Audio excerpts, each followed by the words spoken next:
విషయాలను దేవుడు మనం చూపిస్తూ వచ్చాడు. ఈ పరిశుద్ధతను కోల్పోయినటువంటి కుటుంబాలు ఎంతో నష్టపోయినట్టు, ఎంతో ఇబ్బందులు ఉన్నట్టుగా మనకు కనబడుతుంది. కాబట్టి దేవుని ఆశ్రయించినటువంటి ఏ కుటుంబాల్లో కూడా నష్టం కలగదన్నటువంటి విషయాన్ని దేవుడు మనకు తెలియజేశాడు. మంచిది. ఈ సమయంలో సంఘము గురించినటువంటి కొన్ని మాటలు మనం ధ్యానం చేద్దాం. సంఘం అంటే ఏంటిది? సంఘంలో మన పాత్ర ఏంటిది? మన బాధ్యత ఏంటిది? సంఘమైనటువంటి మనం ఎవరి కోసం భక్తి చేయాలి? ఎందుకోసం భక్తి చేయాలి? అసలు దేవుని మందిరానికి ఎందుకు రావాలి? ఒక ఫార్మాలిటీ అయిపోయింది ఈ రోజుల్లో. చాలామంది దేవుని మందిరానికి ఎందుకు పోవాలంటే అలా ఆదివారం కదా వెళ్ళాలి, ఈ ఫార్మాలిటీని బట్టి వస్తారు. ఒక నిజమైనటువంటి దేవుని సంకల్పం చాలామందికి తెలియదు. ఇలాంటి ఈ భయంకరమైన దినముల్లో, ఈ కడవరి దినముల్లో సంఘం అంటే ఏంటిది? ఆ సంఘంలో ఎలాంటి వారు ఉండాలి? ఆ లైట్ అయినా ఎవరి కోసం దేవుడు సంఘాన్ని సిద్ధపరుస్తూ ఉన్నాడు? అసలు సంఘం దేనికోసం కట్టాడు, ఎవరి కోసం కట్టాడు అనే విషయాలు మనం తెలుసుకోవాలి. హల్లెలూయా. ఇక్కడ అపోస్తలుడైన పౌలు కొరింథీ సంఘం విషయంలో మాట్లాడుతున్నాడు. కొరింథీ సంఘాన్ని, ఆ భక్తి చేస్తున్నటువంటి సంఘాన్ని చూసి ఆ ప్రజల్ని పిలిచి మాట్లాడుతున్నాడు అపోస్తలుడైన పౌలు. 11వ అధ్యాయం 2వ కొరింథీలు 11వ అధ్యాయము 1-2 వచనాలు చదువుదాం. కొంచెం అవివేకముగా నేను మాట్లాడినను మీరు సహింపవలనని కోరుచున్నాను. నన్ను గూర్చి మీరు ఎలాగైనను సహించుడి. దేవాశక్తితో మీ ఎడల ఆసక్తి కలిగి ఉన్నాను.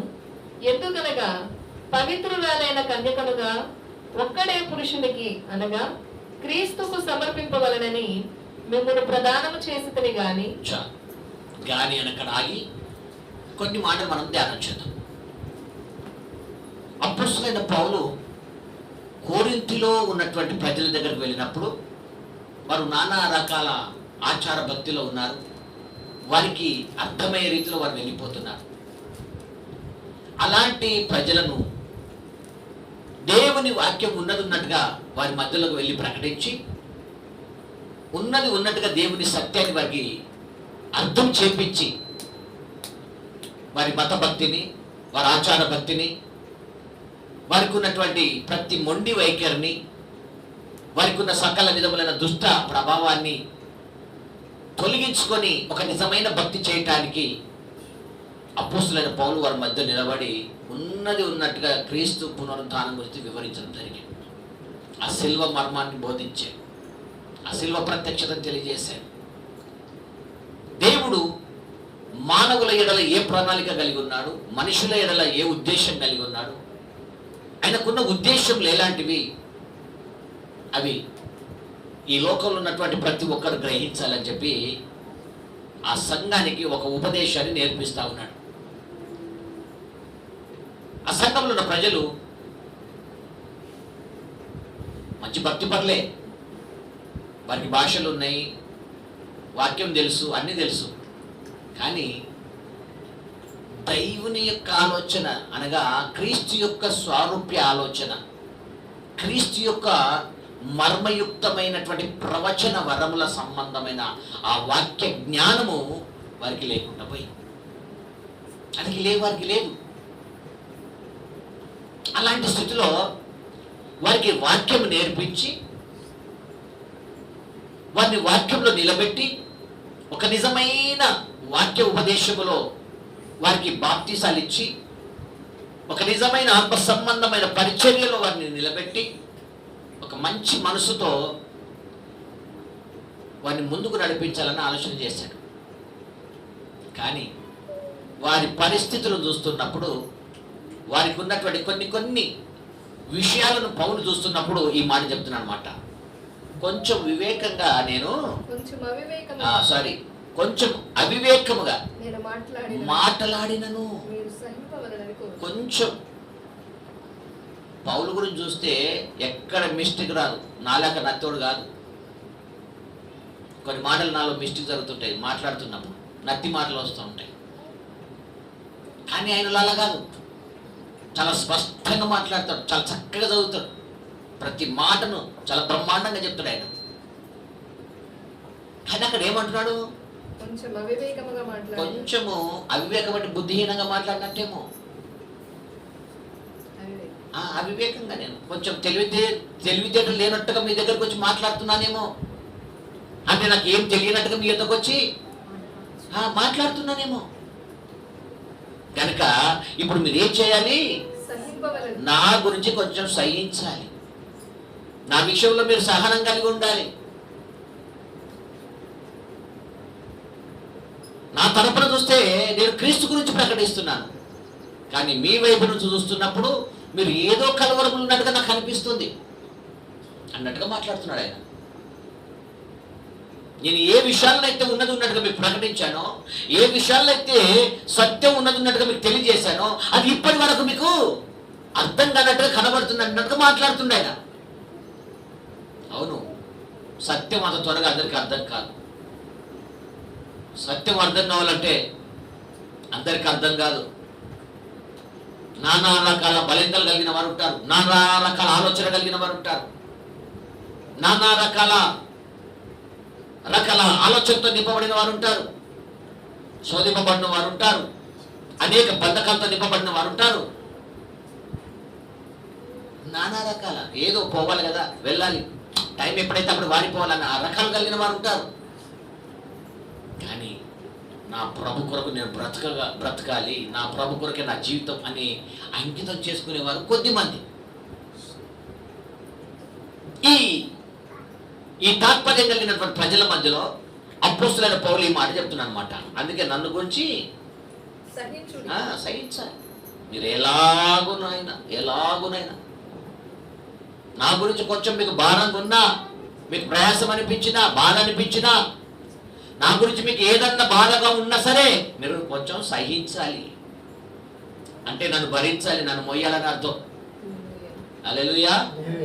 నన్ను భరించాలి మీరు. కొన్ని నా మాటలు మీకు కఠినంగా ఉండొచ్చు, నన్ను భరించండి. నా మాటలు మీకు తిట్టినట్టుగా ఉండొచ్చు, నన్ను భరించండి అన్నట్టుగా మాట్లాడుతున్నాడు ఆయన. హల్లెలూయా. ఈయన మాట్లాడుతున్న ప్రతి మాట వీరిని క్రీస్తు యొక్క సారూప్యంలో నిలబడాలన్నటువంటి ఆకాంక్షతో మాట్లాడుతున్నాడు. క్రీస్తు యొక్క పోలికలోనికి వీళ్ళని తీసుకురావాలన్నటువంటి ఆశతో మాట్లాడుతున్నాడు. క్రీస్తు యొక్క ప్రత్యక్షతలో వీళ్ళు నిలబెట్టాలన్నటువంటి ఆశతో మాట్లాడుతున్నాడు. హల్లెలూయా. ఇలాంటి ఒక గొప్ప మర్మం వారి ముందు ప్రకటిస్తున్నప్పుడు, వారికి తెలియజేస్తా ఉన్నప్పుడు వారికి ఎందుకు అర్థం కావడం లేదు, మరి ఎందుకు అర్థం చేసుకోలేకపోతున్నారు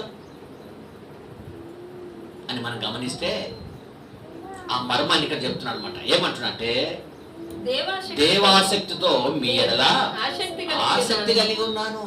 ఆసక్తి కలిగి ఉన్నా, మీ ఎడల నేను ఆసక్తి కలిగి ఉన్నాను. దేవుని బట్టి మీ ఎడల నేను ఆసక్తి కలిగి ఉన్నాను. ఎందుకు ఆసక్తి కలిగి ఉన్నానంటే, ఒకడే పురుషునికి మిమ్మును ప్రదానము చేయవలనని ఆశ కలిగి ఉన్నాను. హల్లెలూయా. ఈ మాటను మనం చూస్తుంటే ఇప్పుడు ప్రదానం చేస్తాడా అనే విషయాన్ని మనం వస్తే ఇక్కడ అంటాడనమాట.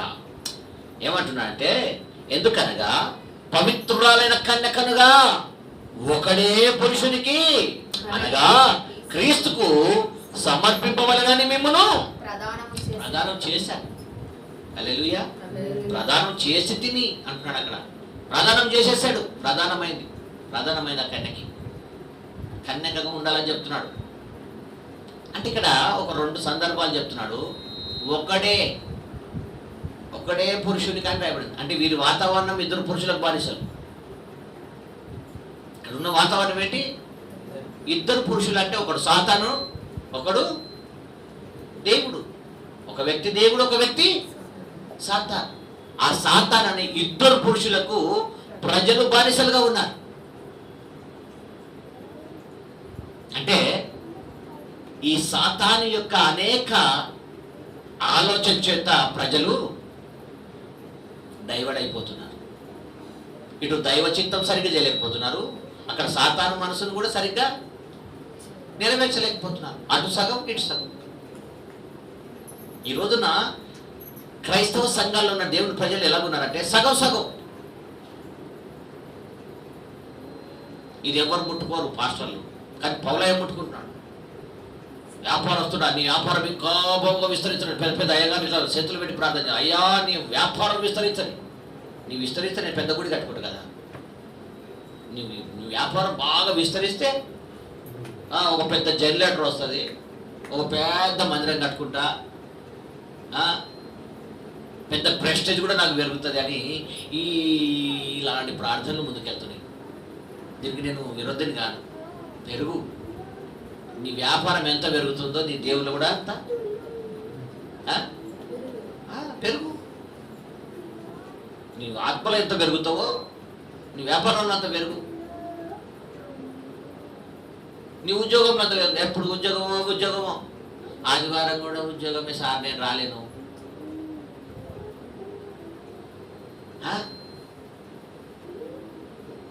దేవుని సన్నిధిని కూడా నిరాకరించి లోకానుసారంగా వెళ్ళేవారు ఎంతమంది కనబడతలేరు ఈ రోజుల్లో. దేవుని యొక్క ఆలోచనను తునీకరించి లోక సంబంధం వెళ్తున్న వారు ఎందరు లేరు ఈ లోకంలో. వీరెవరు? నేను లోకల గురించి చెప్పట్లేదు. క్రైస్తవ బిడ్డలే ఈ రోజున ఒక దైవ ప్రత్యక్షతకు దూరం అయిపోతున్నారు. వీళ్ళు ప్రధానం చేపట్టిన వ్యక్తులే, కానీ ఎవరికి బానిస అవుతున్నారు? లోకాచారాలకు బానిస, లోక పద్ధతులకు బానిస, లోకంలో ఉన్న విషయాలకు బానిస. సరిగ్గా 3 గంటలు ప్రభులో కూర్చోలేదు. చంచలం ఉంటుంది చాలా మందికి. చాలా మందిరాల్లో కట్టుదిట్టాలు చేస్తారు. అల్లయ్య గారు లోపలికి వస్తే బయటకు కూడా గోళ్ళాలు పెడతారు. ఇక అలానే ఉండాలి. కారణం ఏంటంటే వీళ్ళు బయటకు వెళ్తున్నారు. ఇంకా ఫోన్ లాగుతూ ఉంటాయి. ఫోన్ సైలెంట్గా పెడతారు. అది కూడా ఏలుడే. అంటే ఒక 3 గంటలు కానీ ప్రొఫెసర్లు గడపలేడు. 1 గంట దేవుని వాక్యంలో మనసు పీస్ఫుల్గా పెట్టలేడు. వాక్యం మీద పెట్టలేడు. ఒకవైపు వాక్యం వస్తూ ఉంటుంది, ఇంకొక వైపు ఆలోచన. ఒకవైపు ఉన్నదనక దేవుడు మాట్లాడుతూ ఉంటే నా హృదయంలోనికి ఒక భావనతో దేవుడు అలాగా ఆత్మస్పందన భావంతో నీ లోపలికి ఆ వాక్యం పనిచేస్తే నువ్వు కూర్చున్న తనే ఆత్మలో ఆరాధన చేస్తావు. వాక్యం వింటుంటే ఒకరు ఆవిలు తీస్తూ ఉంటారు, నీరసం వస్తూ ఉంటారు, కిందికి నెత్తేసి నిద్రపోతూ ఉంటారు, మనసు ఎక్కడికో వెళ్ళిపోతూ ఉంటారు. నువ్వు వాక్యం విన్నట్టే వింటావు కానీ నీ మనసు ఎక్కడికో వెళ్ళిపోతుంటుంది. ఆవిలు వస్తూ ఉంటాయి, నిద్రమత్తు వస్తూ ఉంటుంది, లేకపోతే బయట విషయాలు గుర్తుకొస్తూ ఉంటాయి. ఏదేదో నేను మొత్తానికి ఆ పురుషుడు కూర్చొనిస్తాడా ఈ పురుషుడి దగ్గర? నువ్వేమో ఒకరికి ప్రధానం చేయబడ్డావు, ఇంకొకరు లాగుతూ ఉంటాడు. ఇక్కడ ప్రధాన కార్యక్రమం అంటే నువ్వు పరిశుద్ధంగా బ్రతుకుమనే కార్యక్రమం. అది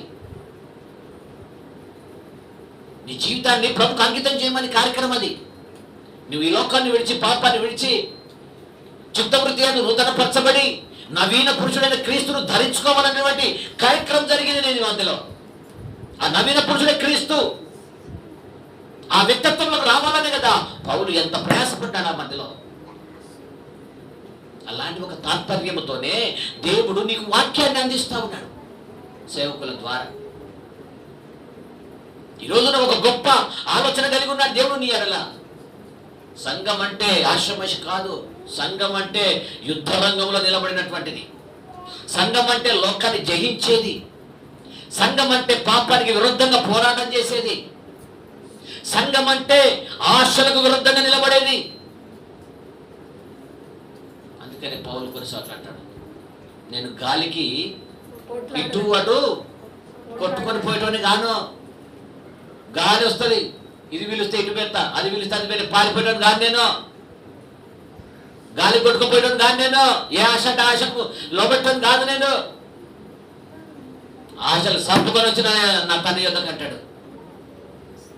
లాభకరమైనది నష్టంగా ఎంచుకొని వచ్చిన నేను మళ్ళీ కోరుకోను ఆ పెంట అంటాడు ఆయన.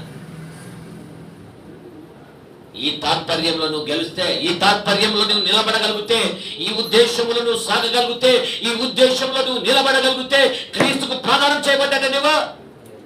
ఇక డౌట్ లేదు నీకు. ఎక్కడ భయపడవలసిన పని లేదా. నువ్వు ధైర్యంగా నిలబడి ప్రభు కొరకు సాగవలసినటువంటి నీవు చిన్న చిన్న విషయాలకు బానిసగా మాట్లాడు క్రైస్తవుడు. ఒకడేమో తాళానికి బానిస, ఒకడేమో వ్యభిచారానికి బానిస, ఒకడేమో లోకానికి బానిస, ఒకడేమో పాపానికి బానిస. పైకి చూస్తే తెల్లబట్టలు వేసుకొని అమ్మో ఎంత నీతిమంతుడో. దేవుని సరళతలు కోల్పోయిన వాడు దేవుని సంఘం కాదు. దేవుని ప్రత్యక్షత కోల్పోయిన వాడు సంఘం కాదు. దేవుని నియమాలకు దూరంగా బ్రతుకుతున్న వాడు క్రైస్తవుడే కాదు. వాడు వేరే పురుషునికి బానిస అని సాతానుకు బానిసపడు. సాతాను దానికి బానిసగా బతుకుతున్నాడు. అందుకే ఈ రోజున సాతానుకు బానిసగా ఉన్న వారు చాలా మంది దేవుని మందిరంలోకి రారు. భయంకరంగా ఉంటుంది వాళ్ళ పరిస్థితి, వాళ్ళ సాక్ష్యాలు భయంకరంగా ఉంటాయి, వాళ్ళ జీవితం భయంకరంగా ఉంటుంది. అన్యాయానికి అన్యాయం, మోసానికి మోసం. వారం రోజులు పని చేసుకొని ఆదివారం కదండి మేము ఇంటికాడ ఉండేది, ఈ రోజున మేము పురుషుగా తినొద్దని చెప్పేసి ఆదివారం నాడే ఏమేం చేసుకుంటారు చెప్పు బిడ్డ. ఇంకేమంటే చికెన్, మటన్, బిర్యానీ, అవి కోటర్లు గీటర్లు. ఈ దరిద్రం ఎవరిలో ఉందనుకున్నా? క్రైస్తవుల్లో ఉంది ఈ దరిద్రం. లోకస్తులు అంటే వాళ్ళకి తెలియదా చేస్తున్నారు. వాళ్ళ విషయం మనకు అవసరం లేదు. నేను అస్తమానం మొత్తుకునేదంతా ఏడ్చేదంతా ఈ క్రైస్తవుల బిడ్డల మీద ఏడుస్తా. నేను దేవుడు వాడిని ఎంతగానో ఆశ్రయించాలని ఇష్టపడి పేరు పెట్టుకొని వాడిని ఎంతగానో ఆశ్రయించి కోట్లు ఇస్తే వాడు ఎంత దుర్వ్యాపారం చేస్తాడనుకున్నావు? దేవుడిచ్చిన డబ్బుని అన్యాయస్తులకు వస్తూ ఉంటాడు, దుర్మార్గతకు ఖర్చు పెడతా ఉంటాడు, ఎంత పాపం గచ్చలకు వెళ్ళిపోతూ ఉంటాడు. జీవితం అంతా కూడా ఎంత వ్యసనకరంతుడుగా మార్చబడుతూ ఉంటాడు. నువ్వు కష్టపడి సంపాదించదు కానీ దాన్ని నువ్వు అనుభవించకపోతేవే అంటాడు. నేను బిడ్డారా, అది పొరల పాలగును, అది పొరల పాలగునట. నీ కష్టాజితం పొరల పాలు కాకూడదు. ప్రభు అన్నాడు, నా యందు నిలబడితే నువ్వు ఏది చేసినా, నీది ఏది పట్టుకున్నా లోకం అంటుందని. నువ్వే కూడా బంగారం అనే రాయి పట్టుకునే బంగారం అంట. నువ్వే స్థలం నిలబడితే ఆ స్థలంలో ఆశీర్వాదం అంట. క్రైస్తవ బిడ్డలమైన మనము ఒక చోటకు వెళ్ళి కాలు పెడితే అక్కడ ఏం కావాలి? ఎండిపోయిన స్థలంలో మనం కాలు పెడితే అక్కడ ఏం మలవాలి? పచ్చ గడ్డి మలుస్తూ ఉండాలి. దానికి నిదర్శనం ఏందని తెలుసా? మన ఆత్మీయ జీవితంలో ఉన్న ఒక నిజమైన ఆత్మీయత అక్కడ అర్థమవుతుంది. కొన్ని కుటుంబాల్లో మనం కాలు పెడితే ఆ కుటుంబంలో నెమ్మది రావాలి. కొన్ని కుటుంబాల్లో మనం కాలు పెడితే ఆ కుటుంబంలో సమాధానం రావాలి. కొన్ని కుటుంబాలలో మనం వెళ్ళి వారికి శుభవచనాలు చెప్తే వారు సంతోషపడాలి. హల్లెలూయా. అప్పుడే నువ్వు దేవుని తీసుకొని వెళ్తున్నావు అని అర్థం. చాలామంది యేసుప్రభుని పక్కన పెట్టి సోదులు పెడతా ఉంటారు, పక్కిమైన మాటలు మాట్లాడుతూ ఉంటారు, వ్యర్థమైన మాటలు మాట్లాడుతూ ఉంటారు. ఎన్ని మాటలు అంటే బాబా విస్తారమైనటువంటి లోకం మాటలు మాట్లాడి మర్చిపోయి ఆకలి అయితే ఇంటికి పోయి అన్నం తిని కూడా కూర్చుంటుంది. చాలా మంది ఇదే కదా పరిస్థితి. మరి ఆ టైంలో దేవుడు చూడట్లేదా? దేవుడు చూసి దుఃఖపడుతున్నాడు. ఆ విషయాన్ని చూసి దుఃఖపడుతున్నాడు ఆయన. అయ్యో నిన్ను ఏ స్థితిలో నేను కన్నాను, నిన్ను ఏ స్థితిలో పెంచాను, ఏ స్థితిలో నిలబడమన్నాను. ఈరోజు నా చాలా మూర్ఖత్వం క్రైస్తవ బిడ్డలను ఉంది. దేవుడు కృపను మర్చిపోతారు, దేవుని ప్రేమను మర్చిపోతారు, దేవుడు ఆశీర్వాదాన్ని మర్చిపోతారు. ఏదేదో పిచ్చి పనులు చేస్తూ ఉంటారు. ఈ పిచ్చి పనులు చేసేవారు ఎన్నడూ కూడా వర్ధిల్లరు. వాక్యానుసారంగా చెప్తున్నాను, ఈ పిచ్చి పనులు చేసేవారు వర్ధిల్లరు. నువ్వు దేవుని మీద మనసు పెట్టగలిగితే, దేవుని మీద నువ్వు ఆనుకోగలిగితే నీ కుటుంబాలు దీవెనకరంగా ఉంటుంది. నీ కౌగిట నీ భార్యగా ఫలించు ద్రాక్ష వల్లి వలె ఉంటుంది. ద్రాక్ష వల్లి వాళ్ళ చుట్టూ నీ పిల్లలు ప్రైజులు.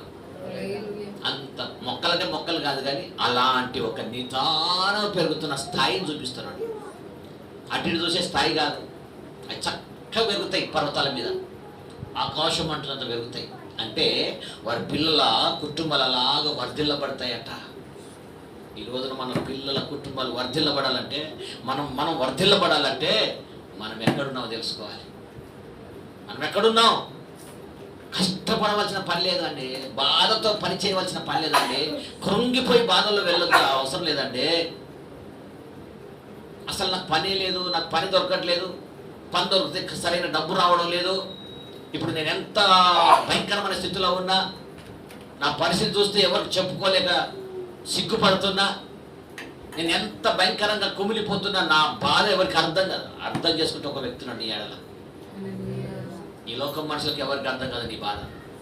ఈ లోకంలో ఎవ్వరు అర్థం చేసుకోవాలి. ఒకవేళ నీ పక్కకున్న వాళ్ళు కూడా నేను అర్థం చేసుకోను, కానీ అర్థం చేసుకునేవారు చప్పట్లు కూడా ప్రభు స్తుతించండి. ఆయన అర్థం చేసుకుంటాడు. నీ బాధను అర్థం చేసుకునే వాడు ఒకరున్నాడు. నీ గురించి ఆలోచన చేసే వ్యక్తి ఒకరున్నారు. ఆయనే మన ప్రభు అయిన యేసు క్రీస్తు అనే దేవుడు. ఆయనే నీ ప్రభు, ఆయనే నీ దేవుడు. నీ గురించి ఆలోచన చేసే దేవుడు. కొన్ని మన ఆలోచన బట్టి కృంగిపోతాం, మన అపచారం బట్టి కృంగిపోతూ ఉంటాం. చాలాసార్లు మనల్ని మనమే దిగజారే స్థితిలోకి వెళ్ళిపోతూ ఉంటాం. మన మనసును బట్టి వెళ్ళిపోతే కృంగిపోతాము, దేవుని మనసును బట్టి వెళ్తే ఆశీర్వించబడతాం. హల్లెలూయా. ఆయన ఎప్పుడు నిన్ను కృంగజేయాలని కోరుకోడు, నిన్నెప్పుడు నిన్ను దిగజారే స్థితిలో పెట్టాలని కోరుకోడు, నీ ముఖంలో వాడిపోయేలాగా చేయాలని కోరుకోడు. ఎప్పుడు నీ ముఖాన్ని ప్రకాశింపజేయాలని కోరుకుంటాడు. నీ ఆత్మీయతలో నిన్ను ప్రకాశింపచేయాలని కోరుకుంటాడు. నీ పరిశుద్ధతలో నువ్వు వ్యాపించాలని చూస్తాడు. నీ జీవితం అంతా కూడా ప్రభు కొరకు వాడబడాలని, నువ్వు వ్యాపించాలని, నీ పిల్లలు అభివృద్ధి చెందాలని ఆ ప్రభు దావీదుకి ఇచ్చిన వాగ్దానాలు నీ కుటుంబంలో అనుగ్రహిస్తాడు. అలాంటి గొప్ప ఆలోచనతో దేవుడు ఉన్నాడు. ఆ మాటతోనే అపోస్తులైన పౌలు ఈ విధంగా చెప్తున్నాడు, నేను దేవుని ఆసక్తితో మీ ఎడల ఆసక్తి కలిగి ఉన్నా, దేవుని ఆశను బట్టి మేము ఆసక్తి కలిగి ఉన్నా, ఆ తలంత కలిగి ఉన్నా, ఆ మనసు కలిగి ఉన్నా మీ ఎడల. ఇంత గొప్ప ఆతృత కలిగి ఉన్నా, మీ ఎడల ఇంత ఆసక్తి ఉంది నాకు, దేవుడు చేసే కార్యాలు ఇంత గొప్పవని, మీ ఎడల ఈ కార్యాలు చేస్తాడని నేను ఆసక్తి కలిగి ఉన్నా. మీరు ఆసక్తి కలిగి ఉండాలని చెప్తున్నాడు. Praise the lord. హల్లెలూయా. ఈ గొప్ప ఆలోచన భూలోకంలో చాలా మందికి అర్థం కదండి. ఈ రోజున మనకు అర్థం కావాలి. కొద్ది మంది అయినా, 10 మంది అయినా, 20 మంది అయినా, 100 మంది అయినా, 1000 మంది అయినా, ఎంత మంది అయినా, ప్రతి ఒక్కరి ఎడల దేవుడికున్న ప్రణాళిక ఇదే. ఒక్కరిద్దరు కూర్చున్నా ఆయన ప్రణాళిక అదే, 50 మంది కూర్చున్నా ఆయన ప్రణాళిక అదే. ఆ ప్రణాళిక ప్రకారంగా మనం కూర్చోవాలి. Praise the lord. హల్లెలూయా. ఒక చోట యేసు ప్రభు ఉన్న దినములలో ఒక చోట ప్రభు ప్రార్థన పెట్టాడు. 3 రోజులు ప్రార్థన జరిగింది. ఆ ప్రార్థనలో కూర్చున్నారు. 3 రోజులు కూర్చున్న, ఆకలి లేదు, దప్పులు లేవు, ఏమి లేవు, కూర్చున్నారు. సాయంత్రం గంగని శిష్యులు అంటున్నారు, అయ్యా ఇంకెంతకాలం పొద్దుపోతుంది, భోజనానికి ఏమైనా కొనుక్కొచ్చుకుంటారు, అందరికి పంపించేసి పోతారు, కొనుక్కొచ్చుకుంటారు. మరి వీళ్ళు ఆకలి ఉంటారు కదా, పంపించేసి ఎంత తొందర పెడుతుంది. ప్రభు అన్నాడు, మీ దగ్గర ఏముంది? మీ దగ్గర ఏముంది? అదేంది? వాళ్ళు బయటికి వెళ్ళిపోయి కొనుక్కొచ్చుకొని తింటారంటే, మా దగ్గర ఉన్న 2 చేపలు 5 రొట్టెలతో ఇప్పుడు ఇంతమందికి ఏడ పెడతాం? ఇక సాటుకు పోయి ఇంత తినేసి రేపటి కోసం బతుకుదామని మేము అనుకుంటే ఈయన అంటున్నాడు, మీరే పెట్టాలి భోజనాలు అంటాడు. ఈయన వాయమ్మో, ఇది మా బాగా గంభీరంగా ఉంది కదా ఈ మాట. వామ్మో, ఎట్లా చేయాలి ఇప్పుడు? పెట్టండి మీరే. అప్పుడు మా దగ్గర ఏముంది అని చెప్పి మెల్లె బయటికి పోయి ఎత్తుకుతా ఉన్నాడు. ఏముందిరా అంటే అన్ని సంస్థలు చూసుకుంటే 2 చేపలు దొరికినాయి, 5 రొట్టెలు దొరికినాయి. అమ్మా, ఇప్పుడు ఏం చేయాలి? నా ఇద్దరు తీసుకురాడే. ఈ కలవడం సలగొండ ఎప్పుడన్నా కలవడబడతారు. ఆయన్ని అద్భుతాలు చూశారు, ఆయన విశ్వాసం రాదు మీకు. ఎంత వేల మంది భోజనాలు చేసినా మీకు విశ్వాసం రాదు, తీసుకురాడే అన్నట్టుగా యేసు ప్రభు అని ఒక్క అంత అన్నాడు. అంతే, వాళ్ళు తీసుకురావచ్చు. ఆ 2 చేపలు 5 రొట్టెల్ని పైకెత్తి కృతజ్ఞతాస్తుతులు చెల్లించి ఆశీర్వదించి విరిచి వారికి ఇయ్యగా. హల్లెలూయా. వాళ్ళకి ఇష్టేనట. ఎన్ని వేల మంది భోజనం చేశారట? హల్లెలూయా. హల్లెలూయా. ఎన్ని వేల మంది? 5,000 మంది పురుషులు. మీ భర్తలకు చెప్పాలి, ఊరికే సోమరులాక ఇది ఎట్టబోతుందో అది ఎట్టబోతుందో ఇది ఎట్టబోతుందో లోకాన్ని ఆశ్రయించకు, దేవుని మీద మనసు పెట్టు. 2 చేపలతో ఇంతమంది తింటే నీకున్నది ఎంత అని భార్య భర్తకు చెప్పాలి. భర్త భార్యకి ప్రైజ్ ది లార్డ్. ఇలా చెప్పుకుంటే కలవరాలు వస్తాయా? వస్తాయా? చెప్పకపోతే గొడవలు వస్తాయి. ఇట్లా భార్య ఉపదేశం భర్తకు చెప్పదు గొడవ, భార్య భర్తకు ఉపదేశం చెప్పతే గొడవ. ఎందుకంటే ఒకరి మనసు ఒకరికి అర్థం కాదు కదా. దేవుని బిడ్డలారా, అంత గొప్ప అద్భుతాన్ని అన్ని వేల మంది తినగలుగుతున్నారు. ఒక్క చోట కాదు, ఎన్ని చోట ఇలాగే జరిగింది. 3 రోజులు ప్రార్థన పెట్టి అక్కడ అదే జరిగింది. కొన్నిసార్లు కుప్పాలు జనాలు వస్తుంటే అక్కడ ఇదే మాట పలికితే ఆయన ఆశ్రయించి ఇస్తే వాళ్ళు అన్నాడు, ఈ పచ్చిక మీద ఒక క్రమంలో కూర్చొని పెట్టమని చెప్పాడు. క్రమంలో కూర్చొని పెట్టమన్నాడు. 1 లైను 100, 1 లైను 50 క్రమంలో కూర్చోాలి. మెయిన్ 100 లైన్ అన్న క్రమమే, 50 మంది అయినా క్రమమే, 4 ఉన్న సంఘమైనా క్రమమే. క్రమం లేని సంఘానికి ఆశీర్వాదం ఎక్కడండి? హల్లెలూయా. ముందు పచ్చిక మీద క్రమంలో కూర్చోబెట్టమన్నాడు. ఎప్పుడైతే వాళ్ళు క్రమంలో కూర్చున్నారో దేవుడు ఆశ్రయిస్తే సమృద్ధికి భోజనం చేశారు. అందుకే కుటుంబంలో క్రమం ఉండాలి, భార్య భర్తల మధ్యలో క్రమం ఉండాలి, పిల్లల మధ్యలో క్రమం ఉండాలి. అక్రమం ఉంటే కూడా నడవదు. తల్లిదండ్రులు క్రమం ఉండి పిల్లలు క్రమం లేకపోతే కూడా నడవదు. భార్య భర్తల క్రమంలో ఉండి అత్తమామల క్రమం లేకపోతే నడవదు. ఇట్లా ప్రతి ఒక్కరికి కుటుంబంలో ఏముండాలి? క్రమశిక్షణ అనేది ఉండాలి. క్రమశిక్షణ ఎక్కడ ఉందో అక్కడ ప్రభువు ఉంటాడు. అందుకే దేవుని బిడ్డ, నీ జీవితంలో నా జీవితంలో ఒక ఉద్దేశంతో దేవుడు కార్యం చేయాలని కోరుకుంటున్నాడు. ఒక ప్రణాళికతో దేవుడు నీ ఎడల నా ఎడల ఉండాలని కోరుకుంటున్నాడు. అది నీకు అర్థం కాకపోతే ఇక నీ అంత దరిద్రుడు లేడు. ఎంత కష్టాల పాలో, ఎంత నష్టాల పాలో, ఎన్ని ఇబ్బందుల పాలో, ఎన్ని కొరికిపోయేటటువంటి పరిస్థితిలో ఈ పరిస్థితి నీకు దాపరించకుండా ఉండాలంటే, ఈ పరిస్థితులు నీ జీవితాన్ని అంటకుండా ఉండాలంటే నువ్వేం చేయాలి? ఏం చేయాలి? హల్లెలూయా. ఈ వాక్యోపదేశంలో బ్రతకాలి, ఈ వాక్యోపదేశంలోకి రావాలి, ఈ వాక్య క్రమంలోకి నువ్వు రావాలి. ఎప్పుడైతే ఈ వాక్య క్రమంలోకి వస్తావో అక్కడ దేవుడు నీకు ఒక వస్త్రాన్ని ఇచ్చాడట. అదే పెళ్లి వస్త్రం, రక్షణ వస్త్రం. Praise the Lord. ఆ రక్షణ వస్త్రం కట్టుకోవాలంట. అందుకే ఎలాగుందో చూడండి. ఒకరోజు ప్రభు రాబోతున్నాడు ఈ లోకానికి. ఇప్పుడు ఇవ్వబడిన ఈ యొక్క రక్షణ వస్త్రాన్ని ధరించుకొని ప్రభు కొరకు మనము నిలబడే దినం రాబోతుంది. Praise the Lord. ఆ కీర్తన 45 9వ వచనం నుండి చదువుదాం. కీర్తన 45వ కీర్తన.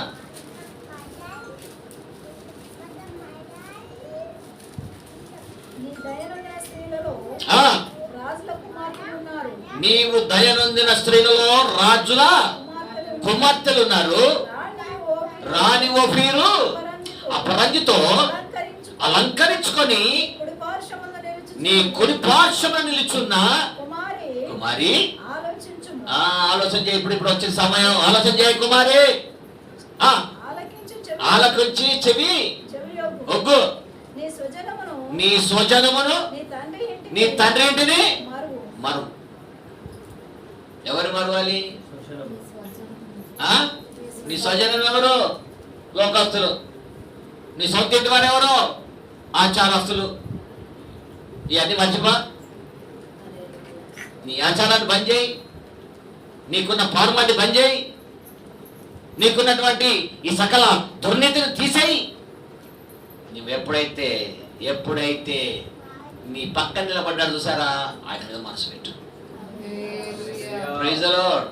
నీ పక్కన నిలబడ్డ మీద మనసు పెట్టు. నీ పక్కన నిలబడ్డది ఎవరయ్యా? యేసు. ఆయనే నీ ప్రియుడు, ఆయనే నీ భర్త. లోకంలో ఉన్నది ఏది నీ భర్తగా? ఒకవేళ లోకంలో నీకు భర్త ఉంటే అది 30-40 సంవత్సరాలు, అది అధిక బలం ఉంటే అంతే. 30-40 సంవత్సరాలు కాపురం అంతే. ఆ తర్వాత సుఖమే లేదు. ఆయాస ప్రయాసం, బాధలు, హింసలు, ఆ సుఖం కూడా ఉండదు. కొంతమంది బాధ జీవితంలో చూస్తే పెళ్లి చేసుకున్నా కూడా ఎక్కువ రోజులు సుఖం కూడా ఉండదు. ఇది తాత్కాలికమైందండి. కానీ నువ్వు పెళ్లి చేసుకుంటావే, అది యుగ యుగాలు సంతోషించే రాజ్యం అది. హల్లెలూయా. యుగ యుగాలు సంతోషించే రాజ్యం అది, మహిమ రాజ్యం అది, పరలోక రాజ్యం అది. ఆ రాజ్యంలో కష్టాలు లేవు, నిందలు లేవు, అవమానాలు లేవు, కోర్టులు లేవు, పోలీస్ స్టేషన్ లేవు. అక్కడ నిత్యానందం. ఆ నిత్యానందం కలిగిన రాజ్యంలోకి వెళ్ళడానికి నిన్ను నువ్వే ఆసక్తి కలిగి చూపమంటున్నాడు దేవుడు. ఆ నిత్య రాజ్యంలో నువ్వు ఉండాలంటే ఆసక్తి కలిగి ఉండాలి. ఆ నిత్య రాజ్యంలో వెళ్ళాలంటే నీకు ఇవ్వబడిన వస్త్రం అది ప్రశస్తమైన వస్త్రం, అది పరిశుభ్రమైన వస్త్రం, అదే గంభీరమైన వస్త్రాన్ని ధరించుకొని నీ ప్రియుని ఎదుట నిలబడడానికి గొప్ప ఆశతో నిలబడాలి. అదే నీ సత్తా. అందుకే ఈ ప్రియంతో నిలబడేటప్పుడు లోకం నిన్ను నిందిస్తుంది, లోకం నీకు విరోధంగా నిలబడుతుంది, లోకంలో నన్ను నీకు నష్టంగా అనిపిస్తుంది. ఆ కొన్నిసార్లు నీకు నీవే నష్టపోవలసి వస్తుంది, కొన్నిసార్లు నీ జీవితం కూడా నష్టపోవలసి వస్తుంది. అయినా కుంగిపోక నిలబడిన వారే దానిలో. హల్లెలూయా. నువ్వు ఎప్పుడైతే నిలబడగలుగుతావో, ఆ ప్రశస్త వస్త్రాన్ని ధరించుకొని ప్రభు కొరకు నువ్వు ఎప్పుడైతే నిలబడగలుగుతావో, ఆ ప్రభు నిన్ను విడువాడా. ఆయన పక్షంలో నిలబడిన వారిని ఎప్పుడు విడవకుండా ఆయన ఒక రోజు నిన్ను తీసుకెళ్తాడా. ఆ రాజ్యం వెళ్తావు. ఆ రాజ్యం అది మధురమైన రాజ్యం, గంభీరమైన రాజ్యం, అది పరలోక రాజ్యం. ఆ పరలోక రాజ్యం కొరకు ఈ లోకంలో పౌలు ఏం చేశాడంటే నేను ప్రదానం చేశాను యేసుక్రీస్తుకు. వాక్యాన్ని బట్టి నీకు ప్రదానం జరిగింది. పూలదండలతో నీకు ప్రమాణం కాదు, పండ్లతో ప్రమాణం కాదు. నీ ప్రదానం ఎట్లా జరిగింది? వాక్యాన్ని బట్టి ప్రదానం జరిగింది నీకు. ఇంత గొప్ప ప్రధాన కార్యక్రమంలో ఆషామాషిగా ఉండి మంచి ఇల్లు దొరికిన తిని పండుకోవడం కాదు, డబ్బు ఉందని చెప్పేసి ప్రిన్సిపల్ పెంచుకోవడం కాదు, మంచి ఉద్యోగం వచ్చిందని చెప్పేసి సుఖభోగంలో వెళ్ళిపోవడం కాదు, ఆదివారం నాడు ప్రార్థన చుట్టూ దొరకడం కాదు. విశ్వాసి, నువ్వు ప్రభు కొరకు నిలబడాలి, ప్రభులో నిలబడాలి. ఈ ధన్యతను కోల్పోయిన వారెందరో భ్రష్టులుగా మిగిలిపోయారు. నేనైతే నీ మందిరావరణంలో ఓలివ మొక్కల వలె వర్ధిల్లి చుట్టినని దావీదులో చెప్పాలి. అది మనకున్న సత్తా. ఈ గొప్ప కార్యం నీ జీవితంలో జరగాలని చెప్పేసి ఈ కుమారికి ఏమి ఇవ్వండి అంటండి, ఏమి ఇవ్వండి? హల్లెలూయా. ఏం వస్త్రం ఇవ్వబడింది మీకు? 45 చదివాం కదా అమ్మాయి, ఎప్పటి అందుకో నైవేద్యము తీసుకొని వచ్చిన జనులలో ఐశ్వర్యవంతులు నీ దయ వెదుగుదురు అంతఃపురములో నుండి. ఇక్కడ చూడండి, నీ దయనొందిన స్త్రీలలో రాజుల కుమార్తెలు ఉన్నారు. ఒకటి రాణి ఓఫీరు అపరంజితో అలంకరించుకొని. హల్లెలూయా. ఈ రోజులు అలంకరించాలంటే ఏం కావాలండి? చెప్పు బిడ్డ, ఏం కావాలి? పెళ్లి కుమార్తెను అలంకరించాలంటే ఏం కావాలి? ఒక మంచి పట్టు చీర. ఇప్పుడు పెళ్లి కుమార్తెను అలంకరించాలంటే ఇప్పుడు ఏం జరుగుతున్నాయండి? పసుపు అవి అన్నిటితో అలంకరించదా? లాస్ట్కు ఈమె గీతంత జుట్టు ఉంటే ఇక పెద్ద జుట్టు పెట్టి దానికి ఇన్ని పెట్టి పెద్ద జుట్టు పెట్టి ఎన్నెన్ని అలంకరణలు. పెళ్ళి అయిన తర్వాత పాడిపోకుండా కనబడుతుంది. ఆ పెళ్లికి ముందు ఎంత బ్యూటిఫుల్గా వెళ్ళిపోయి వండర్ఫుల్, వెరీ నైస్ అన్నట్టుగా తయారు చేసుకుంటాం. తర్వాత భర్త భార్య చూస్తే ఏడుపు ముఖం అన్నట్టుంటది. ఇదే ఏడుపు ముఖంతో పెళ్లి అయితే బాగుండేది కదా. ఆ అలంకరణ ఎందుకు? పాడాలంకరణ ఎట్ట ఉందో ఉన్న పాడున ఈ రోజుల్లో జరుగుతున్నాయి అయ్యండి. ఈ జరగక చాలా మంది మోసపోతున్నారు. నువ్వు నా చూపించినప్పుడు ఎంత ఎర్ర కనబడ్డా, నీతో నల్లగున్నావు, నా ముఖమే గిద్దరే నాయన నాగంట. మరి అప్పుడు ఎర్రగున్నావు కదా, వాళ్ళు ఏదో తీసుకుపోయి తయారు చేసి ఉన్నాను. అమ్మ యాకో మోసపోయినా నేను మోసపోయానంటే మోసపోతాం. మరి అందం వ్యర్థం, వ్యర్థమైన చూస్తే మోసపోతావు. హల్లెలూయా. ఇలాంటి లోకానుసారమైన పద్ధతులకి క్రైస్తవ బిడ్డలు వెళ్ళరాదని ఈ ముచ్చట మీకు చెప్పాను, ఈ మాట మీకు చెప్పాను. మనం ఉన్న పాటున ప్రభు కొరకు తయారు కావాలి. మన ప్రభువే మనకు అలంకరించాడు. అందుకే అక్కడ అంటాడనమాట, ఆ మాట అంటున్నాడు అనమాట. రాణి ఓఫీరు అపరంజితో అలంకరించుకొని నీ కొడు పార్శ్వమున నిలుచున్నా హల్లెలూయా కుమారి ఆలకించు, ఆలోచించి చెవియకు. నువ్వు ఎక్కడిలో పడ్డావు నీ స్థాయి చూసుకో ఒకసారి అంటున్నాడు అనమాట. ఆలోచించు, నీ రేంజ్ ఏంటి, నీ వాతావరణం చూడ ఒకసారి, ఎక్కడ ఉన్నావు ఇప్పుడు, ఎక్కడ ఉన్నావు చూడ. దగదగదగ మెరుగుచున్నటువంటి అపరంజిని పోలినట్టుగా ఉన్నది, దగదగ మెరుగుచున్నటువంటి అలంకరణతో ఉన్నది. ఇంత గొప్ప భాగ్యం ఎవరు దొరికింది అంటే మనకు దొరికింది, మనకు దొరికింది. అందుకని సమయం ఉండగానే ఏం చేయాలా? సమయం ఉండగానే చెప్పండి చెప్పండి, సమయం ఉండగానే ప్రభు సన్నిధిలో ఉండాలి. సమయం ఉండగానే ప్రభు మనం సర్దుకోవాలి, మన జీవితంలో సర్దుకోవాలి. వెలుగు ఉండగానే ఇల్లు సర్దుకోవాలన్నట్టు, దీపం ఉండగానే ఇల్లు సర్దుకున్నట్టుగా ప్రభు త్వరగా రాబోతున్నాడు కాబట్టి మన సమయం కొంచెం ఉంది కాబట్టి మనం ఏం చేయాలా? మన జీవితాన్ని సరి చేసుకోవాలి, ప్రభు కొరకు నిలబడాలి. దేవుని బిడ్డ, ఇలాంటి అద్భుతం నీ జీవితంలో జరిగితే నువ్వెవరికి దండం పెట్టవలసిన పని లేదు, ఎవరు కాలు మొక్కవలసిన పని లేదు, ఎవరు చుట్టూ తిరగవలసిన పని లేదు. నీ ప్రభు నీకు తోడుగా ఉంటాడు. ఆయన ఆలోచనకర్త, నీకు ఆలోచన ఇస్తాడు. ఆయన ఆలోచన నీ చేయాల ఏం జరగాలన్న సంగతి నీకు మర్మం తెలియజేస్తాడు, ఏం జరగబోతున్న సంగతి కూడా నీకు తెలియజేస్తాడు. ఆ మర్మాలను దేవుడు నీకు బయలుపరచాలి. ఈ అద్భుతాలలో నువ్వు నిలబడగలిగితే, ఈ మాట మీద నీ జీవితాన్ని కట్టుకోగలిగితే ఎక్కడికి వెళ్తావు తెలుసా? ప్రకటన గ్రంథము 19వ అధ్యాయము 6వ వచనం నుండి చదువుదాం. ప్రకటన గ్రంథం 19వ అధ్యాయము 6-7. అప్పుడు గొప్ప జన సమూహము శబ్దమును విస్తారమైన జలముల శబ్దమును బలమైన ఉరుముల శబ్దమును పోలిన ఒక స్వరము, ఒక్కని స్వరం, సర్వాధికారియు ప్రభువునకు మన దేవుడు ఏలుచున్నాడు, ఆయనను స్తుతించుడి. గొర్రెపిల్ల వివాహోత్సవ సమయం వచ్చినది. ఆయన భార్య తన్ను తాను సిద్ధపరచుకొనుచున్నది. దేవునికి స్తోత్రం కలుగును గాక. ఎవరి భార్య? గొర్రెపిల్ల యొక్క భార్య, యేసుక్రీస్తు యొక్క భార్య తను తాను సిద్ధపరచుకొనుచున్నది. కనుక మనము సంతోషపడి ఉత్సహించి ఆయనను మహిమపరచదమని చెప్పగా వింటిని. మరియు ఆమె ధరించుకొనుటకు ప్రకాశములను నిర్మలములైన సన్నపు నారబట్టలు ఆమెకి ఇవ్వడం. అవి పరిశుద్ధుల నీతి క్రియలు. ఏం బట్టలంట? ఏం బట్టలు? ఏం బట్టలు? ఏం బట్టలు? సన్నపు నార బట్టలు. మరి ఆ కీర్తనలు చదివిన బట్టలు ఏంటంట? ఆమె ధరించుకొని వస్తున్నట్ట అపరంజిని పోలిందట. హల్లెలూయా. ఇంత ప్రకాశం దేవుడు మన ఎడలు పెట్టు. ఇంత గొప్ప ప్రకాశంతో మనల్ని నింపితే ఈ రోజు వరకు మనకు బుర్రకి ఎలగట్లేదండి. కొందరు సేవకులకు అర్థం కావడం లేదు ఆయన ఆలోచన, కొందరు విశ్వాసులకు అర్థం కావడం లేదు. ఎంత భయంకరమైన పరిస్థితి. దేవుని బిడ్డలారా, దేవుడు మనకు ఏమై ఉన్నాడో సంగతి మనం గ్రహించాలి. ఆయన ఆలోచన మన మీద ఏమైందో మనం గ్రహించాలి. ఆయన చిత్తం మన ఎడల ఏమైందో మనం తెలుసుకుంటే మనకి ఈ లోకంలో శత్రువే లేదు. ధైర్యంగా చెప్పాలి, శత్రువే లేడు. మనం కంచె ముందులో కలిపోయిన ఒక ముళ్ళు కూడా గుచ్చుకోదు, నాగుబాముల మధ్యలో పోయిన ఒక పాము గుచ్చుకోదు. మనం నాగుబాముల దోని తొక్కుడు వెళ్ళిపోతాం. మనకి శత్రు భయమే. Praise the lord.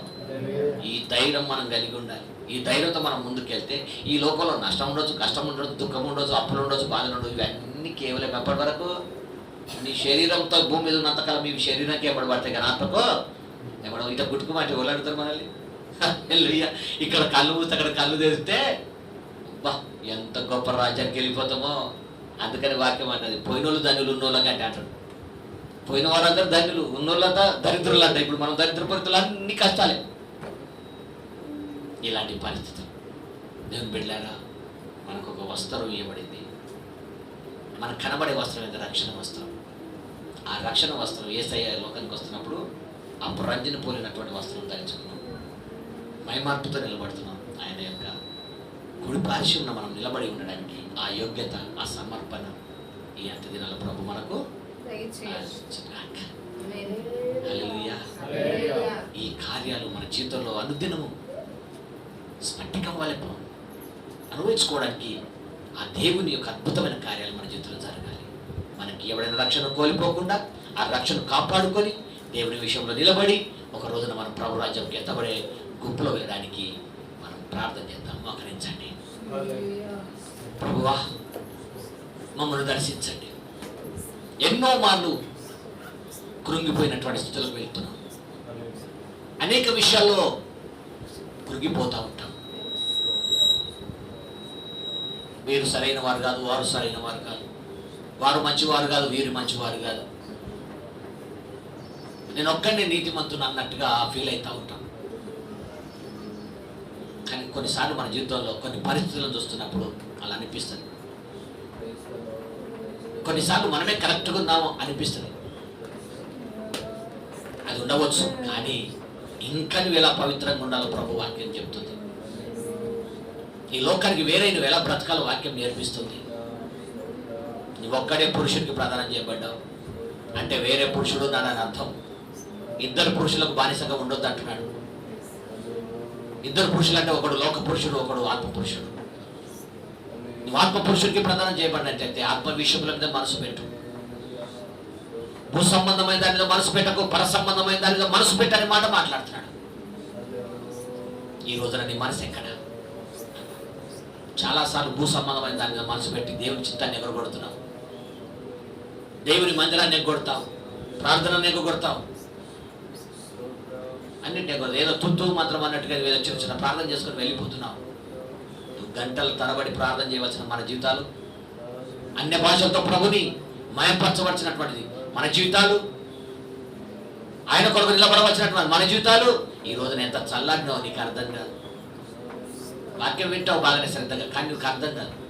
వాక్యం వింటావు కానీ దాని ప్రకారంగా నడవు.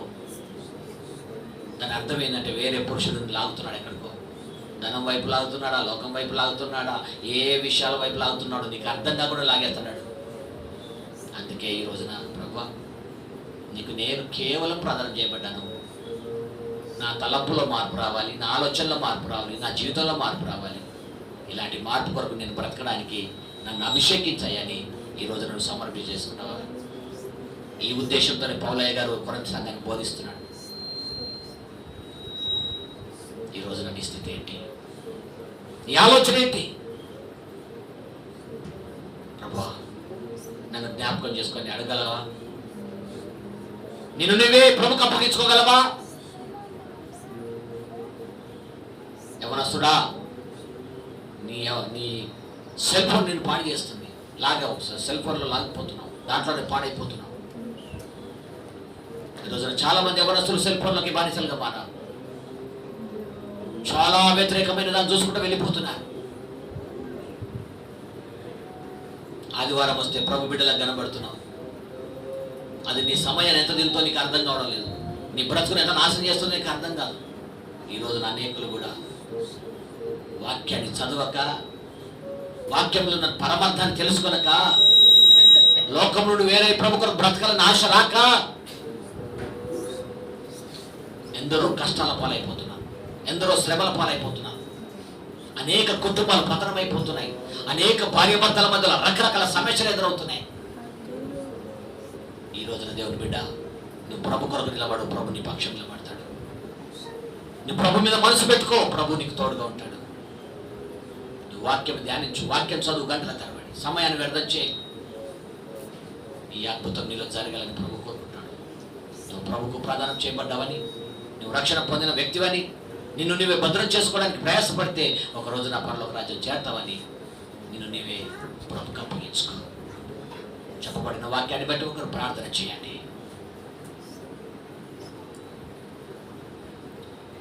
స్తోత్రం స్తోత్రం స్తోత్రం స్తోత్రం స్తోత్రం స్తోత్రం. Praise the lord. హల్లెలూయా. మహాపరిశుద్ధుడా, సజీవుడా, నీతిమంతుడా, హల్లెలూయా. స్తోత్రములు చెల్లిస్తున్నాను తండ్రి. ప్రభువా మీకు స్తోత్రం. వారం నుంచి వారం వరకు చేసిన ప్రతి ఒక్క మేలు కొరకు స్తోత్రం. మా జీవితాలు, మా కుటుంబాలు, సంఘంలో చేసిన ప్రతి మేలుకై స్తోత్రం. Praise the Lord. తండ్రి నాయన, నా ప్రభువా, అయా ఈ వారం అంతయు నా ప్రభువా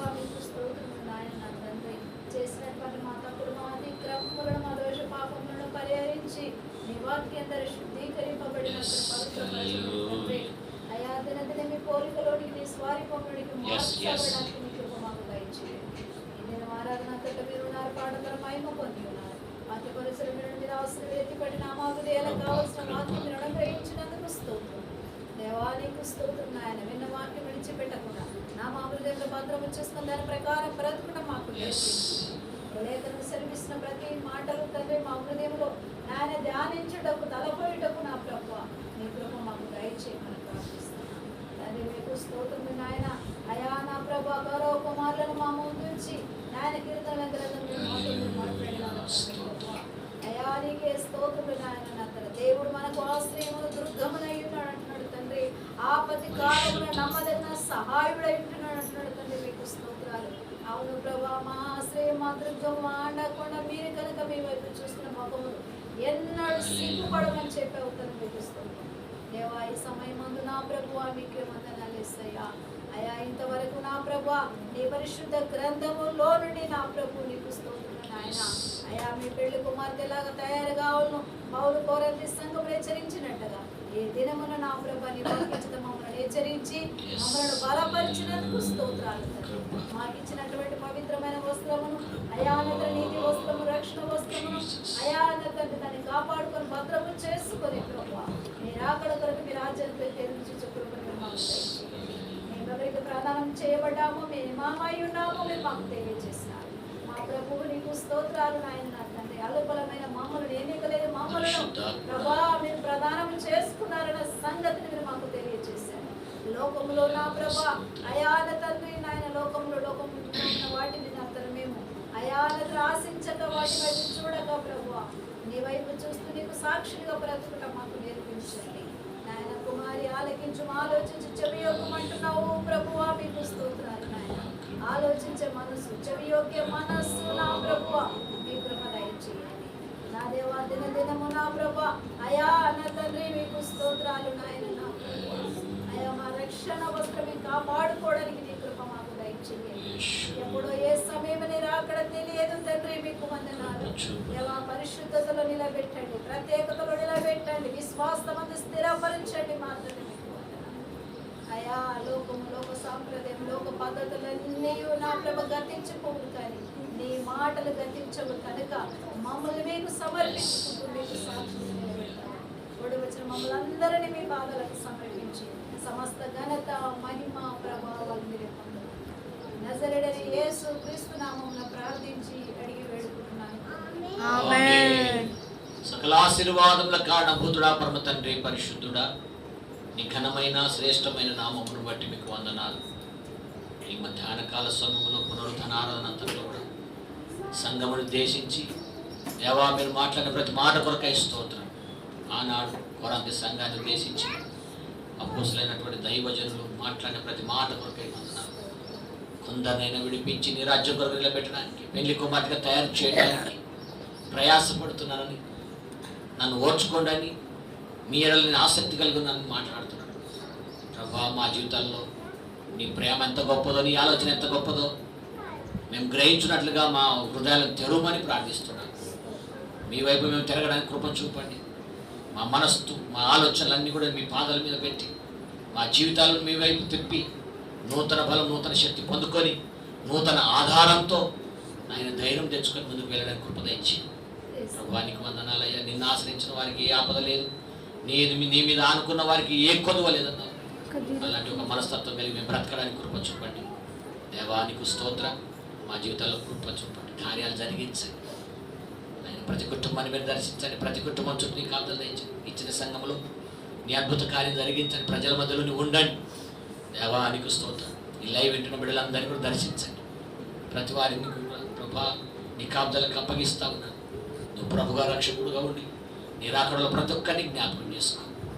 దేవా మీ కార్యంలో చేత మీ బిడ్డలు ఆశీర్వదించి బలపరచమని సమస్త మహిమ నీకు చెల్లించి యేసు నామమున నడుచున్నాం మా పరమ తండ్రి. ఆమేన్. మన తండ్రి అయిన దేవుని ప్రేమ, మన ప్రభు అయిన యేసు క్రీస్తు కృప, పరిశుద్ధాత్మ అన్యోన్య సావాసం సన్నిధి కూడి వచ్చిన సంగమునకును సకల పరిశుద్ధులకు లైవ్ వింటున్న బిడ్డలకు సదా తోడుగా ఉండి నడిపించును గాక. ఆమేన్. ఆమేన్. హల్లెలూయా. హల్లెలూయా హల్లెలూయా. దేవునికి స్తోత్రం కలుగును గాక.